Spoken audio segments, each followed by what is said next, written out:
Alright, friends and family, time for another fountain pen disassembly line with your good old pal, Hamish McNag. And today, Asvine P36. A lot of people ask me, Hamish, can it be disassembled? Of course it can. Asinine question. Now, I'll show you how to do it very slowly so you can follow along. Here's one thing though, you need the little tool. If you don't have the tool, the Asvine tool, you can purchase it. AliExpress sells them. Little tool, comes with O-rings, comes with a little bit of silicone grease, comes with everything your little disassembling heart could possibly desire. My heart's in the Highlands. My heart is not here. My heart's in the Highlands, chasing the deer, chasing the wild deer and following the roe. My heart's in the Highlands wherever I go. But your heart may be set on disassembling pens, and if you want to, you need the Asvine little tool, which has different openings for different purposes. Now, P36, what a lovely pen. Very nice, very simple. Let's disassemble the whole thing. We started off with the cap. Take a little cap there. This cap actually has three separate parts to it. Center band, forget about it. That's this finial. Hold the clap, no, that's what you get if you use the wrong opening. Hold the clip tightly, hold the cap tightly, unscrew the finial. It's very easy, just a piece of titanium, isn't it? Remember when I said three parts? It's actually four. I lied to you. That's just the kind of maverick I am. Now, finial, little ring, clip. Can be useful if your clip gets bent out of shape, bend it down a little bit that way. Problem solved. Why would you take this apart? I don't know, because you cannot run any water through it. It can't be done. Okay, but if you want to, you can disassemble it. Now, adjust your clip if you need to. If you don't, then don't. Don't fix it if it ain't broke, as they say where I'm from. Now, put that in. Take that ring. Notice there's a little bit of the ring spared out. That goes right over that part of the clip, doesn't it? You just put that right on there and you keep it there. You take the finial, you screw it in place. Keep screwing till you're done. Now, you're done, perfect. Make sure Asvine aligns with the clip because it looks better, aesthetically speaking. Now, put the clip to the side, you don't need it anymore.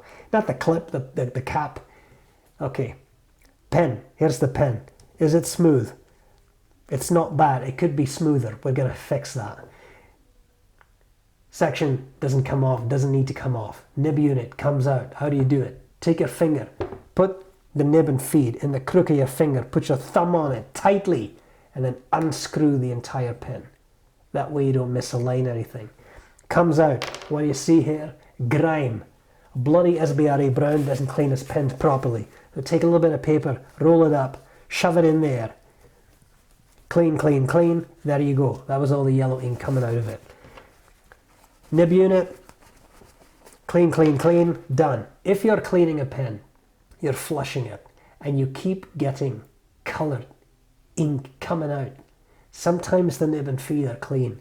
There's ink between the outside of the nib collar and the inside of the section. If you can disassemble the pen, it may help to do so, to clean that off. Now, there's a little pen was about to roll off on me. There's a little sort of ring there.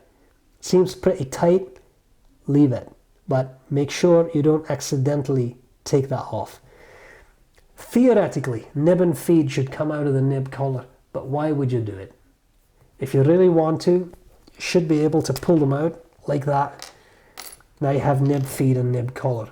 Can be helpful if you really, really, really, really, really want to clean them out very well. We're ready to put it all back together. Nib, feed. Make sure the shoulders of the feed and shoulders of the nib are aligned, so don't put it in too far. Don't put it in not far enough. Make sure they're about aligned. Flat end of the feed, put your thumb on it, put the nib in the crook of your finger, and notice there is a little bit spared out at the bottom. You see that? It's on that side now. Spared out in the nib collar. Put that in, That's where the feed goes, not where the nib goes. If you try to do it that way, it won't fit, will it? So don't do it that way. Make sure it all lines up, and then it should slip in really easily. Make sure everything, nib and feed, are set properly. Feed is in the middle of the nib tines. It is no problem. Everything works fine. Just going to give it a little bit of a rub down. A rubby. Now, final bit. The actual piston unit. I wouldn't fiddle with it.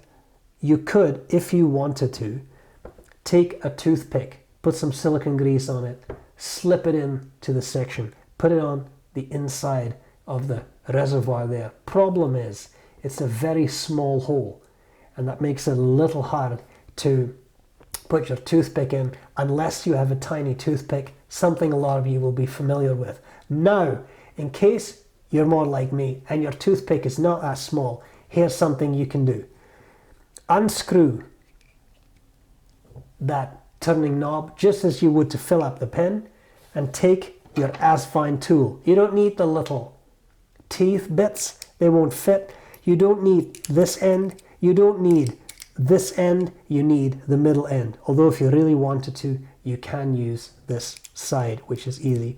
It's just a little loose. That's why I like to use that end. It fits very well. Screw the turning knob so that it's tight, and then go to the left. No, to the right. I'm sorry, to the right. May take a little bit of elbow grease the first time. Unscrew the whole unit, pull it out. Leave it as such. If you start to fiddle with this bit, at some point that piston is going to fall out. Now you have to adjust it, see how it fits. It's set properly now, no need to fiddle with it. Now what we're going to do is I just launched my barrel, take a little bit of silicone grease. A little bit goes a long way, that's all you need. I get these from the Home Despot, which is a shop. Put it on that seal, just like that. Take a tissue that you will not touch anything else with. Clean your finger. Notice there is a little ring here that can move. See that? Don't lose it. Don't lose it. Just leave it there. Take your barrel. Gently slip it in from behind. Start screwing that back in place. Make sure that metal ring is nicely seated into the end of the barrel.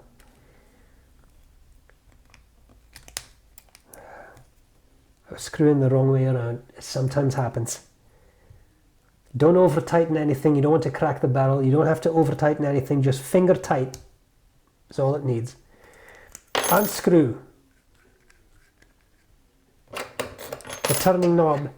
I'll drop this one more time just for the noise. Okay, make sure that's out of the way. Operate the piston a couple times like this. I like to twist my two fingers, like my hands, two different ways. It goes very quick, very, very smooth now. Now the only thing you need to be careful about is this finger had silicone grease on it. That will hamper ink flow. So now I'm only touching nib and feed with this hand. Put it in the crook of my finger. I just touched it with this. Did you see that? Yeah. Again, that's just the maverick I am. Now, crook of your finger, thumb on the flat end of the feed. Slip it in. Screw it in. Don't over tighten anything. Just make sure it's tight. If you start to over tighten it, you may start to misalign nib and feed. Done. Make sure your cap is reassembled properly. See what I meant about that seal being seated properly. There isn't much more space for it to move back. That's what you want. It goes all the way down. It goes all the way up. There's nothing else to it. Cap in place. Now, if you're really bothered by the fact that the nib and the clip don't align, you could, of course, unscrew that finial a little bit. Make sure that ring stays aligned with that part of the clip. Move the whole thing around a little bit. Tighten. Now they line up. But now the clip is not aligned with Asvine. I prefer nib and clip to line up than clip and brand. But, you know, who am I? That's it. P36, Asvine, fully assembled, disassembled, assemble, anything you like. Sit back and enjoy yourself a bit of haggis.